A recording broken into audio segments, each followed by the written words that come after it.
नमस्कार दोस्तों। आज हम सुनेंगे सुभद्रा कुमारी चौहान द्वारा लिखी कहानी असमंजस। आप इतने दिन से आए क्यों नहीं केशव जी? सभा मंडप के बाहर निकलते निकलते कुसुम ने पूछा। मैं अपने मित्र बसंत के साथ बाहर चला गया था। केशव ने बसंत की ओर इशारा करते हुए जवाब दिया। कुसुम ने बसंत की ओर देखा, फिर जरा रुकती हुई बोली, क्या यही आपके मित्र बसंत हैं? मैंने जैसे पहले इन्हें कहीं देखा है।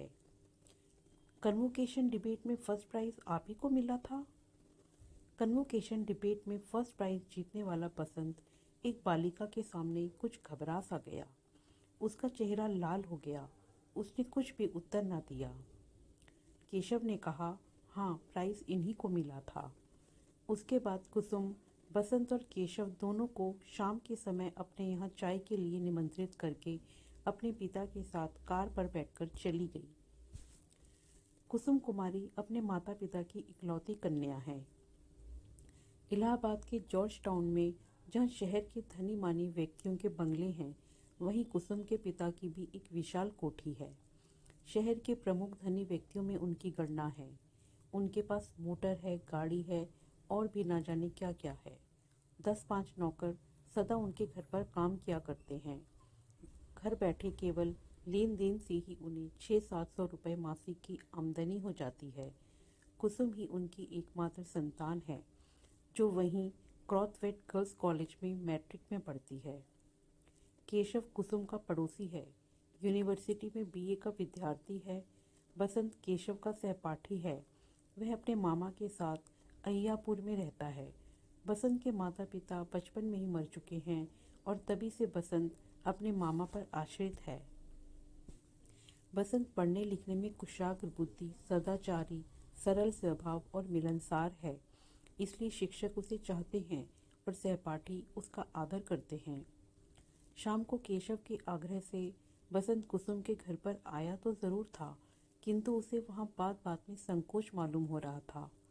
जब कुसुम उन्हें लेकर मखमली सीढ़ियों पर से ऊपर अपने ड्राइंग रूम में ले जाने लगी, तब बसंत ने अपने पैरों की ओर देखा। जहाँ कुसुम के कमल सरीखे मुलायम पैर पड़ रहे थे, वहाँ अपने धूल भरे पैरों को रखने में उसको कुछ अटपटा सा लगा। कमरे में पहुंचकर वहाँ की विभूतियों को देखकर बसंत भौचक सा रह गया। ऐश्वर्य के प्रकाश में उसे अपनी दशा और भी हीन मालूम होने लगी। उस वातावरण के योग्य अपने को ना समझकर उसे कष्ट हो रहा था। वह बार बार सोचता था कि मैं नाहक ही यहाँ आया। कुसुम अद्वितीय सुंदरी थी। उसकी शिक्षा और व्यवहारिक ज्ञान ने सोने में सुहागे का सा काम कर दिया था। उसके शरीर पर आभूषणों का विशेष आडंबर ना था। वह लाल किनारी की एक साफ सफ़ेद साड़ी पहनी थी, जो उसकी कांति से मिलकर और भी उज्ज्वल मालूम हो रही थी। कुसुम का व्यवहार बड़ा शिष्ट था। उसकी वाणी में संगीत का सा माधुर्य था। वह चतुर चितेरे के चित्र की तरह मनोहर, कुशल शिल्पी की कृति की तरह त्रुटि रहित और सुकवि की कल्पना की तरह सुंदर थी।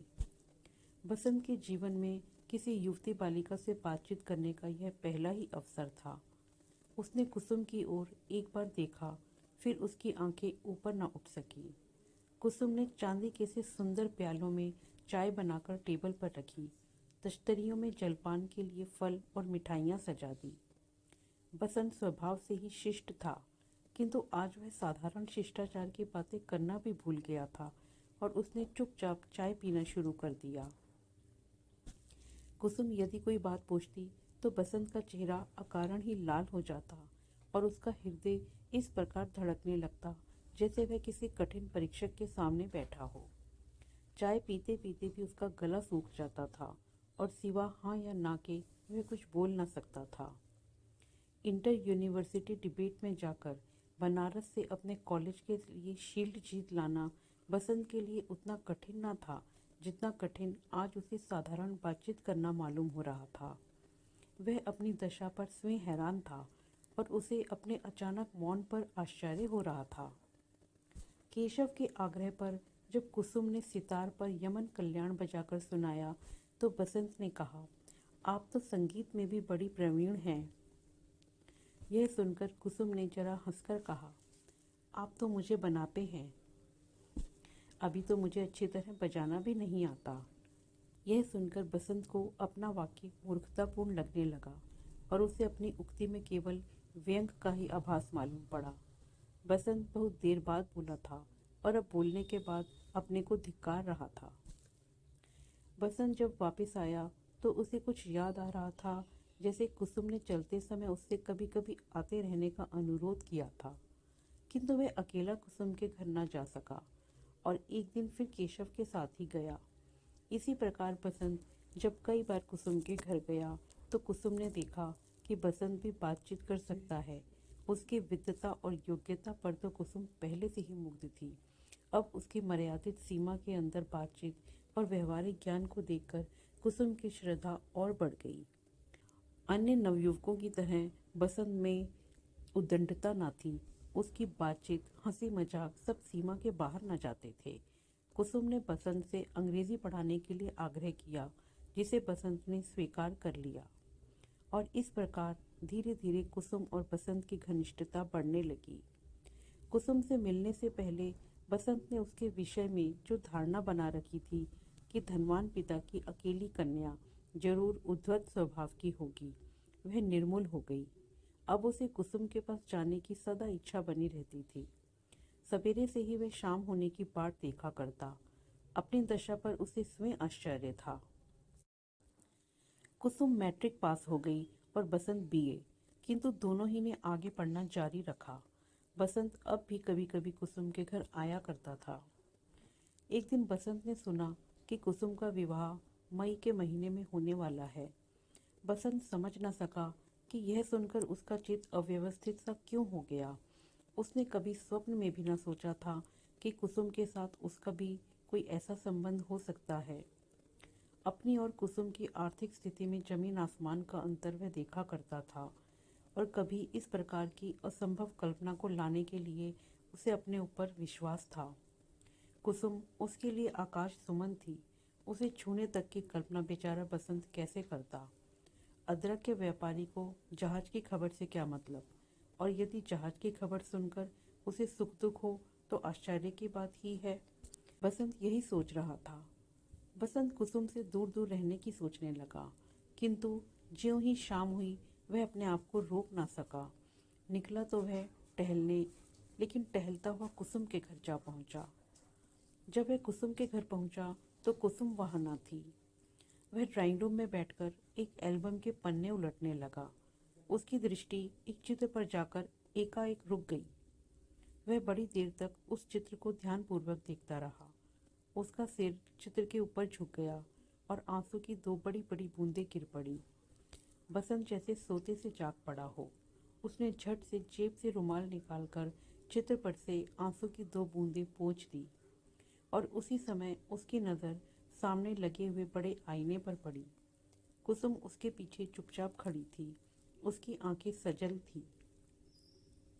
बसंत कुछ घबरा सा गया। कुसुम पास की एक कुर्सी खींचकर बैठ गई। थोड़ी देर तक दोनों ही चुपचाप रहे।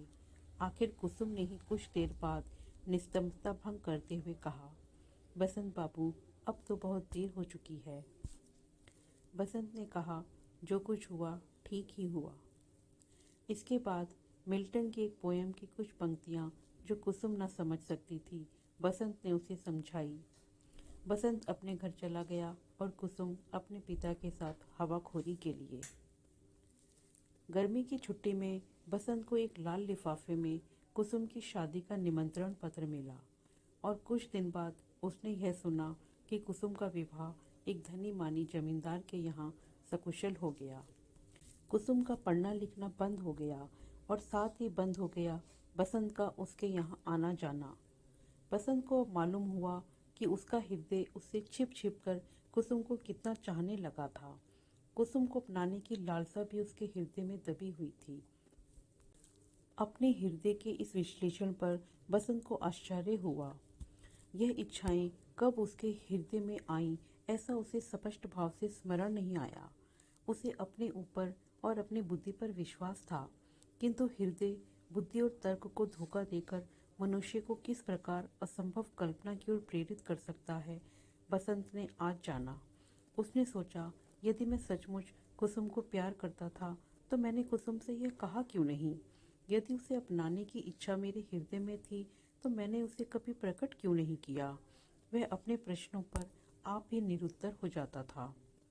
फिर उसने बार बार यही सोचा कि उसने सदा से ही कुसुम को प्यार किया है और हृदय से प्यार किया है। तब क्या कुसुम भी उसे प्यार करती थी? शायद हाँ या नहीं। बसंत कुछ निश्चय ना कर सका, किंतु तर्क की शुष्क विवेचना ने उस दिन की कुसुम की सजल आंखें डूबते को तिनके के सहारे की तरह बसंत को मालूम हुई। बसंत एमए पास करने पर लाहौर कॉलेज में प्रोफेसर हो गया और साधारण स्थिति में अपने दिन काटने लगा। उसे प्रोफेसरी करते करते 4 साल हो गए, किंतु उसके जीवन में कोई विशेष परिवर्तन ना हुआ। उसके मामा ने उसके विवाह के लिए 2-4 बार कहा भी, किंतु बसंत ने टाल दिया। माता पिता तो थे नहीं जो उसे बार बार विवाह के लिए बाध्य करते। मित्रों ने भी यदि कभी बसंत से इसकी चर्चा की तो बसंत ने बात सदा हंसी में उड़ा दी। अपनी इस लापरवाही का कारण वह खुद ना समझ सकता था। विवाह ना करने की उसने कोई प्रतिज्ञा तो ना कर रखी थी, किंतु ना जाने क्यों उसका चित्त अव्यवस्थित था। विवाह की ओर उसका झुकाव नहीं सा था। इन 4 वर्षों में बसंत एक बार भी इलाहाबाद नहीं गया। बार बार इच्छा होते हुए भी वह वहां ना जा सका। उसके मामा की बदली लखनऊ हो गई थी। अब इलाहाबाद जाता भी तो किसके यहाँ? अपनी क्लास के विद्यार्थियों को टाटा नगर के कारखाने दिखलाकर जब बसंत लौट रहा था, उसे इलाहाबाद स्टेशन से जाना पड़ा। यहाँ एक दिन रुकने के प्रलोभन को वह ना रोक सका। सामान स्टेशन पर छोड़कर पहले वह अपने पुराने साथियों से मिलने गया। 1-2 को छोड़कर उसे और कोई ना मिला। फिर वह जॉर्ज टाउन की ओर गया और उसके पैर अपने आप कुसुम के घर के पास जाकर ठिठक गए। दरवाजे पर वही पुराना चौकीदार बैठा हुआ हाथ में तंबाकू मल रहा था। बसंत को देखते ही वह उठकर खड़ा हो गया। बोला, बहुत दिन में आए भैया, और बिना बसंत के कहे ही अंदर खबर देने चला गया। बसंत जाकर उसी ड्राइंग रूम में बैठ गया जहाँ वह बहुत बार कुसुम के शिक्षक के रूप में बैठ चुका था। इन 4 वर्षों में कुसुम और बसंत के बीच किसी प्रकार का कोई पत्र व्यवहार नहीं हुआ और ना ही उन्हें एक दूसरे के विषय में कुछ मालूम था। बसंत सोच रहा था कि इतने दिनों के बाद कुसुम ना जाने किस भाव से मिलती है, कैसा स्वागत करती है, उसका आना उसे अच्छा भी लगता है या नहीं, कौन जाने। इतने ही में बिना किनारी की एक सफ़ेद खादी की साड़ी पहने कुसुम ड्राइंग रूम में आई। बसंत ने बड़े ही नम्र भाव से उठकर अभिवादन किया। क्यों, क्या कुसुम को इतनी जल्दी भूल गए जो अपरिचित की तरह शिष्टाचार करते हो बसंत बाबू? कुसुम ने हल्की मुस्कुराहट के साथ कहा। बसंत का ध्यान इस ओर ना था। वह चकित दृष्टि से कुसुम के सादे पहनावे को देख रहा था। सौभाग्य के कोई चिन्ह ना थे, ना तो हाथ में चूड़ी और ना ही माथे पर सिंदूर की बिंदी। विधाता, तो क्या कुसुम विधवा हो चुकी है? किंतु बसंत का हृदय इस बात को मानने के लिए तैयार ही ना होता था।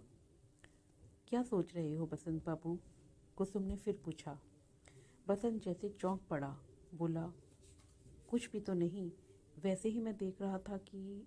कुसुम ने बात काट कर कहा, आप मेरी तरफ देख रहे होंगे, किंतु इसके लिए क्या किया जाए? विधि के विधान को कौन टाल सकता है? बसंत को मालूम हुआ कि विवाह के 2 ही वर्ष बाद कुसुम विधवा हो गई। उसके पिता भी उसे अटूट संपत्ति की अधिकारिणी बनाकर 6 महीने हुए परलोकवासी हुए। बसंत ने देखा कि विपत्तियों ने कुसुम को ज्ञान में उससे भी अधिक प्रौढ़ बना दिया है। कुसुम उम्र में बसंत से कुछ साल छोटी थी, किंतु बसंत अभी संसार सागर के इसी तट पर था और कुसुम कुसुम लहरों की चपेट में आकर उस पार बसंत से बहुत दूर पहुंच गई थी। बसंत के जीवन में आशा थी और कुसुम का जीवन निराशापूर्ण था। निराशा की अंतिम सीमा शांति है। कुसुम उसी शांति का अनुभव कर रही थी। उस दिन बसंत फिर लौटकर वापस न जा सका। कुसुम के अनुरोध से वह 2 दिन तक कुसुम का मेहमान रहा। दोनों ने परस्पर एक दूसरे के विषय में इतने दिनों का हालचाल जाना। पत्र न लिखने की शिकायत न तो कुसुम को थी न बसंत को। चलते समय कुसुम ने बसंत से आग्रह किया कि यदि किसी काम से उन्हें इस ओर आना हो तो इलाहाबाद में ज़रूर ठहरे। कुसुम बसंत का हृदय उसकी आंखों में देख रही थी। उसे विश्वास था कि बसंत जरूर आएगा। बसंत का स्वास्थ्य दिनों दिन बिगड़ता ही गया। कोई खास बीमारी तो न थी, केवल 8-10 दिन तक मलेरिया ज्वर से पीड़ित रहने के कारण वह कमजोर होता गया। छुट्टी में जलवायु परिवर्तन के लिए बसंत मसूरी गया। प्रकृति के सुंदर दृश्य, यात्रियों की चहल पहल, बिजली की रोशनी, किसी भी बात से बसंत के चित्त को शांति न मिली। वह सदा गंभीर और उदास रहा करता। कुसुम को वह जी जान से प्यार करता था। बसंत का स्वभाव और चरित्र अत्यंत उज्जवल और ऊंचा था। फिर भी जब वह सोचता कि कुसुम के विवाह के समय, उसके सुख के समय उसकी आंखों में आंसू आए थे और कुसुम के विधवा होने पर उसके हृदय में आशा का संचार हुआ है, तब वह अपने विचारों पर स्वयं लज्जित होता और अपने को नीच समझकर धिक्कारता। बसंत बहुत दिनों तक मसूरी में न रह सका। देहरादून एक्सप्रेस से वह एक दिन इलाहाबाद जा पहुंचा। कुसुम के सद्व्यवहार से कुछ शांति मिली। कई दिनों से बसंत कुसुम को कुछ कहना चाहता था, किंतु कहते समय उसे ऐसा मालूम होता जैसे कोई आकर उसकी जबान पकड़ लेता हो। वह कुछ न कह सकता था। एक दिन बगीचे में कुसुम बसंत के साथ टहल रही थी। दोनों ही चुपचाप थे। बसंत ने निस्तंभता भंग की। उसने पूछा, कुसुम, तुम अपना सारा जीवन इसी प्रकार तपस्विनी की तरह बिता दोगी? क्या करूं, ईश्वर की ऐसी ही इच्छा है, कुसुम ने शांति से उत्तर दिया। किंतु इस तपश्चर्या को सुख में परिवर्तित करने का क्या कोई मार्ग नहीं है? क्या मार्ग हो सकता है बसंत? तुम ही कहो ना, मेरी समझ में तो कुछ नहीं आता। बसंत ने धड़कते हुए हृदय से कहा, पुनर्विवाह, जैसा कि तुम्हारी सखी मालती ने भी किया है। कुसुम को एक धक्का सा लगा। उसका चेहरा लाल हो गया। उसने दृढ़ता से कहा, लेकिन बसंत बाबू, मुझसे तो यह कभी ना हो सकेगा। बसंत चुप हो गया। वह रह रहकर अपनी गलती पर पछता रहा था। बसंत ने साहस करके इस नाजुक विषय को छेड़ तो जरूर दिया था, किंतु वह डर रहा था कि कहीं कुसुम की नज़र में वह नीचे ना गिर जाए। दोनों चुप थे। दोनों के दिमाग में एक प्रकार का तूफान सा उठ रहा था। टहलते टहलते कुसुम जैसे थककर एक संगमरमर की बेंच पर बैठ गई। उसने बसंत से भी बैठ जाने का इशारा किया। उसने कहा, बसंत, मैं तुम्हें कितना चाहती हूँ, शायद तुम इसे अभी तक अच्छी तरह नहीं जान पाए हो। बसंत के हृदय में फिर आशा चमक उठी। वह ध्यानपूर्वक उत्सुकता के साथ कुसुम की बातें सुनने लगा। कुसुम ने कहा, तुम भी मुझे पहले से चाहते हो, यह बात मुझसे छिपी न रह सकी। उस दिन ड्राइंग रूम में अपने आप ही प्रकट हो गई थी, लेकिन यह प्रकट हुई बहुत देर के बाद, जब उसके लिए कोई उपाय शेष न था। उसके बाद बसंत, इन लंबे 4 वर्षों की अवधि में भी मैं तुम्हें भूल नहीं सकी हूँ, जैसा कि तुम देख रहे हो। बसंत का हृदय जोर से धड़क रहा था। कुसुम ने फिर कहा, इतना सब होते हुए भी बसंत, मैंने निश्चय किया है कि मैं कभी पुनः विवाह न करूंगी। अपने माता पिता और अपने स्वामी की स्मृति में कलंक न लगाऊंगी। तुम्हारी ओर मेरा शुद्ध प्रेम है, उसमें वासना और स्वार्थ की गंध नहीं है। बसंत हताश हो गया। कुसुम ने फिर कहा, कहानियों की तरह क्या प्रेम का अंत विवाह में ही होना चाहिए बसंत? बसंत कोई उत्तर न दे सका। उसने देखा कुसुम प्रेम की दौड़ में भी उससे बहुत आगे निकल गई है। बसंत अपने को स्वार्थी और ऊंचे हृदय का समझने लगा। उसे ऐसा मालूम हुआ कि कुसुम बहुत ऊंचे से किसी दूसरे लोक से बोल रही है, जिसे बसंत कुछ समझ सकता है और कुछ नहीं। इसके बाद बसंत और कुसुम के बीच में इस विषय में फिर कभी कोई बात ना हुई, किंतु बसंत अब भी समझता है कि कुसुम का तर्क सत्य नहीं है। किसी सुकवि की कल्पना की तरह यह सुंदर जरूर है, पर उसमें सच्चाई नहीं है। परंतु इस प्रकार के विचार आने पर वह स्वयं अपनी आंखों से नीचे गिरने लगता है।